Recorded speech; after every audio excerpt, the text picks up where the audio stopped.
This video is about the Tragic Overture by Johannes Brahms.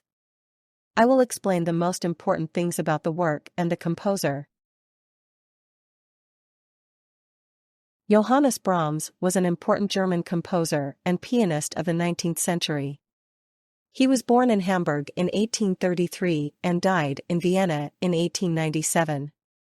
Brahms' music is known for its emotional depth and technical brilliance. Many of his works are now an integral part of the classical repertoire. His most famous works include the Four Symphonies and the German Requiem. The Tragic Overture was written in the summer of 1880 and first performed in Vienna on December 26 of that year. Brahms himself was unsure about the title and character of the work. It is an independent orchestral piece and is not associated with a stage work. Brahms wanted to use this overture to depict the dark and tragic sides of life. The overture quickly became popular and is now an important work of romantic music. The Tragic Overture is written in a classical sonata form.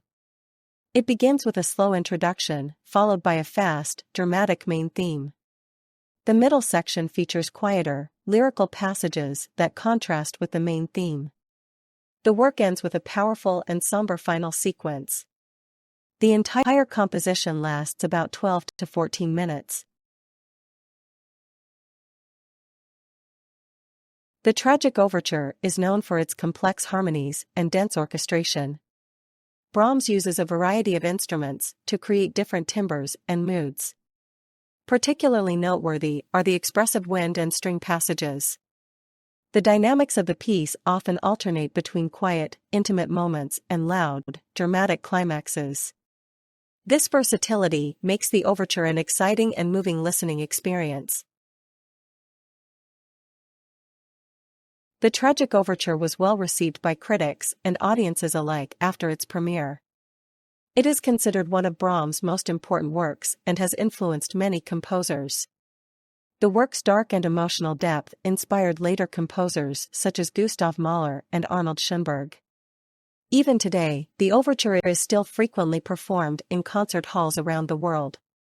Its popularity demonstrates the timeless quality of Brahms' music. Brahms' life was characterized by ups and downs, which is reflected in his music. The Tragic Overture was written during a period in which he was thinking about the tragedy of human life. Although Brahms never married, he had many close friends who supported him. These personal experiences flowed into his music and gave it a deeper emotional meaning. Brahms' works are a reflection of his inner world and his exploration of the big questions of life.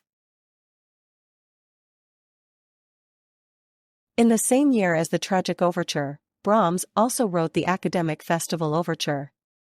While the Tragic Overture is dark and serious, the Academic Festival Overture is cheerful and humorous.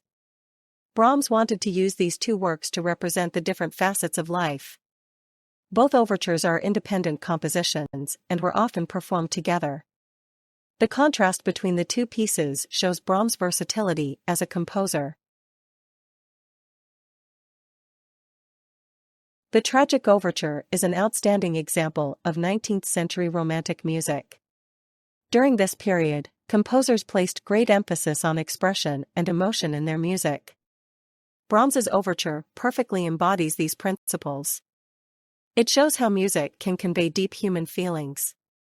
Romantic music was a reaction to the rational and structured compositions of the classical period, emphasizing instead the individuality and creativity of the artist.